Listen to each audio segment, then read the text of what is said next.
Hey! Hey, salut Max. Ça va? Ouais, et toi? Bien.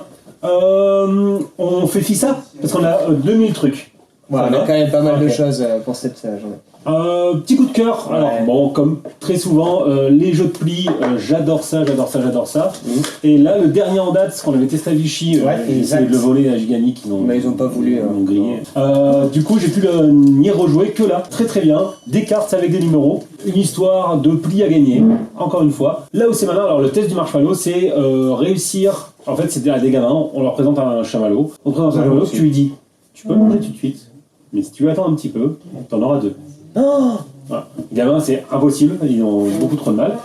Et dans Marshmallow Test, il va falloir marquer des points. Et combien est-ce qu'on marque des points? Et bien en fait, dès que j'ai gagné un certain nombre de plis, qui va varier en fonction du nombre de joueurs, je vais gagner autant de points que les autres ont fait de plis. D'accord? Pas moi, mais que les autres ont fait de plis. Il va falloir jauger le bon moment, parce que l'autre règle très importante, c'est que le dernier marque rien du tout. Donc il faut sortir, l'idéal, il faut sortir en avant-dernier. Ça, c'est... Mais il y a cette notion de timing qui est assez chouette, qui est tendue. Tu dis, ouais, c'est bon, ça fait pas mal de plis autour.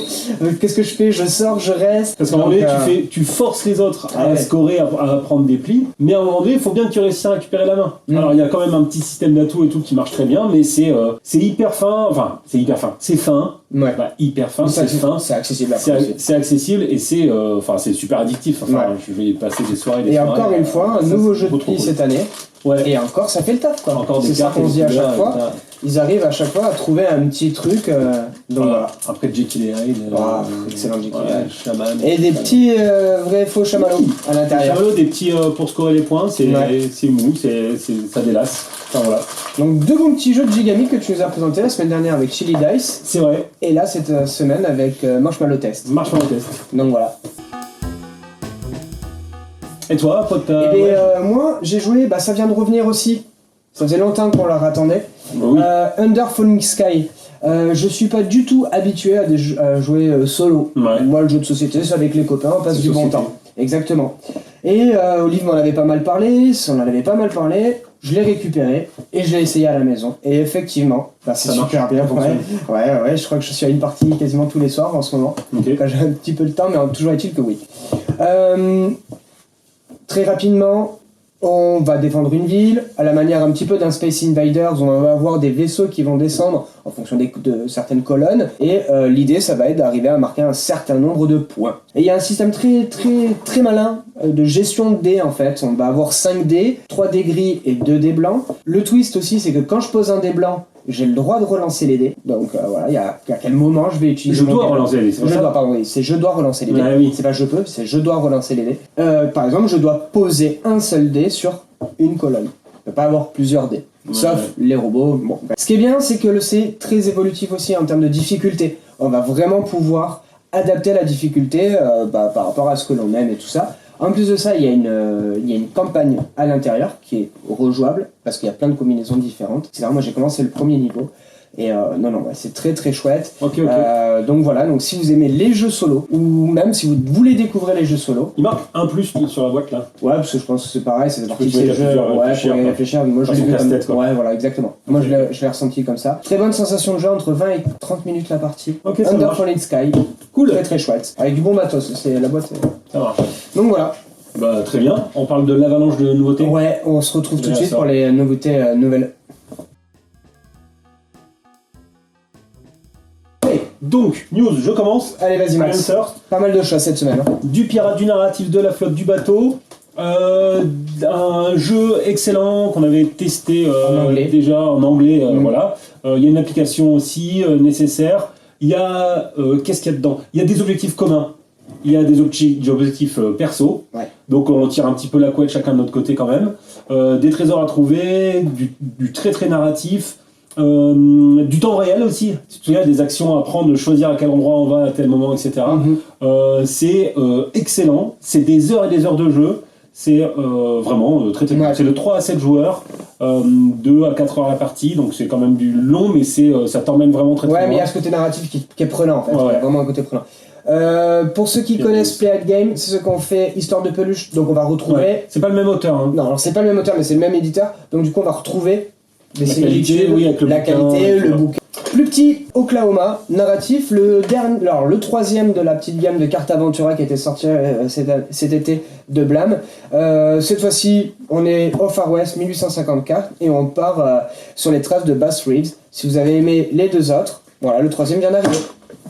On a la version 2 joueurs de It's a Wonderful World, It's a Wonderful Kingdom qui vient d'arriver. Les backers, normalement, vous avez reçu, parce qu'il y avait aussi un Kickstarter, une version vous avez reçu ce qu'il fallait. Voilà, 1 2 joueurs avec un petit système de chacun de notre tour, on va définir quel tas tu choisis. C'est moi qui définis les tas, mais c'est toi qui choisis en premier. Donc entre la peste et le choléra, qu'est-ce que tu préfères, etc. Ouais.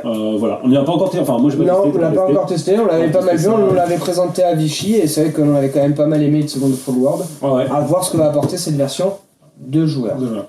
Vous avez aimé TTMC, vous aimez les questions, les soirées entre potes, vous n'avez pas trop envie de vous prendre la tête. Qu'est-ce que tu veux que je te dise par les créateurs de TTMC? Voilà, ça vient aussi fraîchement d'arriver. Du quiz, de l'absurde et de la rigolade. Gorinish, exactement.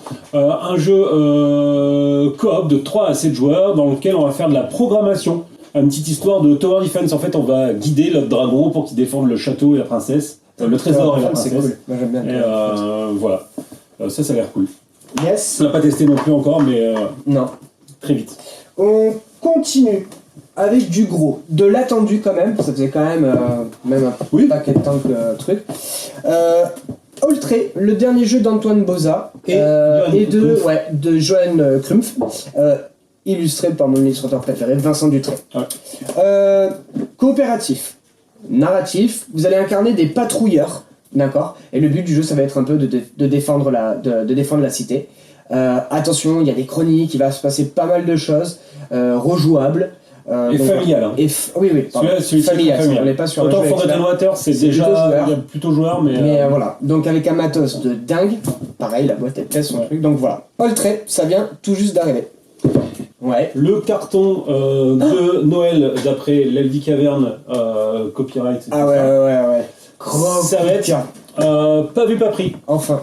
Un jeu de cache-cache. Alors voilà. On est à la tête de petits fantômes. Et on doit traverser le hall de l'hôtel. Et dans ce hall d'hôtel, il y a des meubles qu'on va pouvoir agencer, déplacer avec l'effet de quelques cartes. Il faut qu'on planque nos petits fantômes car ils doivent traverser. À chaque tour, il y a une espèce de petite porte avec un trou de serrure qu'on va déplacer tout autour du plateau. Et on va mettre notre œil comme ça. Donc c'est trop rigolo à faire, à placer l'œil, à dire « Ah, je te vois, ouais, non, je te crois pas. » Du coup, on s'y met aussi. Une sensation de jeu très très cool. C'est vraiment très original. Le matos est dingue. Ouais. Et ça, je pense que ça va faire un énorme carton pour ce Noël. C'est vraiment un super jeu. Et même entre adultes, hein, nous on y a joué tous les 4 et on s'était régalé quoi. Ouais. Donc voilà, on l'attendait celui-ci. Pas vu, pas pris. Un nominé à l'As d'Or jeu de l'année dernière, Tainted Grail, qui arrive. Enfin, non, pas vraiment. Il était là, mais il n'y avait pas eu beaucoup de tirages. Donc, Tainted Grail, du gros, du lourd, donc Avalon, dans les aventures arthuriennes, quoi, dans le récit, dans le récit arthurien, tout ça, de la grosse boîte. Voilà, il y a des suites qui sont attendues, de scénar, etc. C'est cependant rejouable, avec plein d'arcs, plein d'embranchements, etc. Voilà, avec de la figue, une belle grosse boîte, quoi. Ça fait envie. Et donc, en tout dernier, j'avais oublié celui-là, Martin. Ah oui. Circadien, je le mets là parce que sinon on a vraiment plus de place. Moi je le porte. Il y a des choses. Circadien, un jeu de pose d'ouvrier en forme de dé. Et forte interaction. Pas testé, mais celui-ci c'est le prochain que l'espace. Voilà. Alors il y a un design particulier. Mais moi j'aime bien, le crayon il est. Aux aliens. Ouais, j'aime bien. Hein. On va faire appel aux aliens. Il y a du matos aussi. La boîte est plus petite, mais il y a plein de matos. Enfin voilà, j'ai vraiment hâte de tester ça. On va essayer de trouver du temps. C'est de plus en plus compliqué. Décembre approche et on a 1000 trucs à faire. Mais c'est cool. Voilà. Donc voilà. Après, on respirera à la fin. Pas mal de choses. Voilà. Et voilà. On prépare des petites surprises aussi. Des surprises vidéo. Stay tuned, comme ils disent les youtubeurs. Ah oui, c'est vrai. Stay tuned. Donc voilà. Mais c'est tout pour cette semaine. C'est ça. Ouais, on se revoit semaine prochaine. Et en attendant, bon jeu à tous et à toutes. Et à bientôt. N'oubliez pas de jouer. Ouais. Salut.